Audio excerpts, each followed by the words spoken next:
السلام علیکم ورحمۃ اللہ وبرکاتہ۔ اس ویڈیو کو اینڈ تک ضرور دیکھیے گا۔ بسم اللہ الرحمن الرحیم۔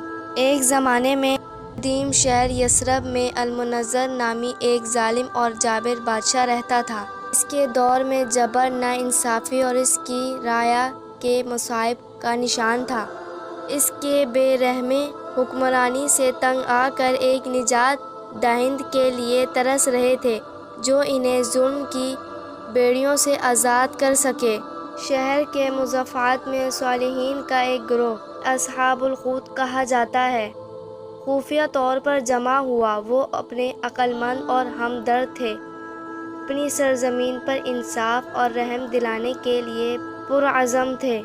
ان میں عبداللہ نام کا ایک نوجوان اور دلیر آدمی بھی تھا جسے اپنے لوگوں کے تئیں ذمہ داری کا گہرا احساس تھا۔ ایک دن جب سورج پہاڑوں کے پیچھے غروب ہوا تو اصحاب الخدود کے ارکان نے شاہ المنذر کا مقابلہ کرنے اور اس کے ظلم کو ختم کرنے کا منصوبہ بنایا۔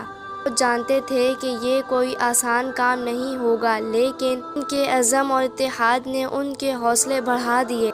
عبداللہ گروپ کے کرشماتی رہنما ہونے کے ناطے بادشاہ کے پاس جانے اور اس کے ساتھ بحث کرنے کو اپنے اوپر لے لیا۔ اس کا خیال تھا کہ شاید گہرائی تک بادشاہ کو زیادہ منصفانہ اور خیرخواہ حکمرانی کی طرف لے جایا جا سکتا ہے۔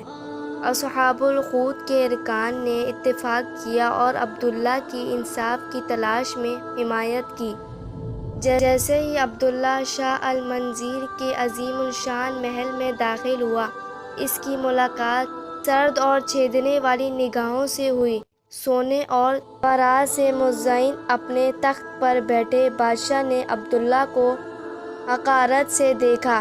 بے خوف عبداللہ نے بولنا شروع کر دیا، لوگوں کی شکایات بیان کی اور بادشاہ کو اپنے طریقے بدلنے کی تاکید کی۔ تاہم شاہ المنذر کا دل سخت ہو گیا اور اس نے عبداللہ کی التجا کا مذاق اڑایا۔ اس نوجوان کی بے باکی سے ناراض ہو کر بادشاہ نے اپنے محافظوں کو عبداللہ اور اصحاب الخدود کے ارکان کو پکڑنے کا حکم دیا۔ جیسے ہی محافظوں نے انہیں لے لیا، عبداللہ ثابت قدم کھڑا تھا، اس کی آنکھیں غیر متزلزل عزم کی عکاسی کر رہی تھیں۔ اصحاب الخدود کے ارکان اگرچہ قید اور اذیت کے خطرے کا سامنا کرتے ہیں، انصاف کی تلاش کو ترک کرنے سے انکاری ہے۔ عبداللہ اور بادشاہ کے درمیان تصادم کی خبر شہر میں تیزی سے پھیل گئی۔ مظلوم شہری اصحاب الخدود کی بہادری سے متاثر ہو کر ظالم کے خلاف احتجاج کرنے لگے، جس نے طویل عرصے سے شاہ المنذر کے بھاری ہاتھ کو برداشت کیا تھا، اب اس کے خلاف متحد ہو کر کھڑا ہے۔ بڑھتی ہوئی بغاوت کے سامنے شاہ المنذر تیزی سے مایوس ہو گیا۔ لہر کا رخ موڑ چکا تھا اور اس کے زمانے کے وفادار رعایا اب اس کے زوال کا مطالبہ کر رہے تھے۔ لوگوں کے غیظ و غضب سے خوفزدہ ہو کر وہ عبداللہ اور اصحاب الخدود کے رہنماؤں کے ساتھ بات چیت پر راضی ہو گئے۔ ایک جنگ بندی قائم ہوئی اور یثرب میں عدل و انصاف کا ایک نیا دور شروع ہوا۔ شاہ المنذر اپنے جبرانہ اختیارات کو چھین کر اپنے اعمال کے لیے جواب دہ ٹھہرے۔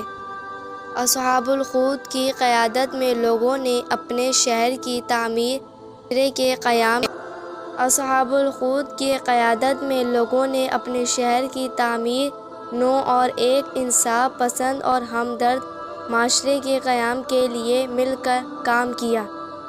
اصحاب الخدود سے ظالم بادشاہ کے واقعے کی کہانی ایک افسانے بن گئی جو نسل در نسل اتحاد، جرأت اور انصاف کی اٹل کوشش کے ثبوت کے طور پر چلتی گئی۔ یثرب شہر ایک بار پھر پروان چڑھا۔ ان لوگوں کی قربانیوں کی بدولت ایک ظالم کے ظلم کو چیلنج کرنے اور روشن مستقبل کی راہ ہموار کی۔ امید ہے یہ ویڈیو آپ کو پسند آئی ہوگی۔ مزید ہماری ایسی ویڈیوز کے لیے ہمارے چینل کو لائک، سبسکرائب اور بیل آئیکن کے بٹن کو ضرور کلک کیجیے گا۔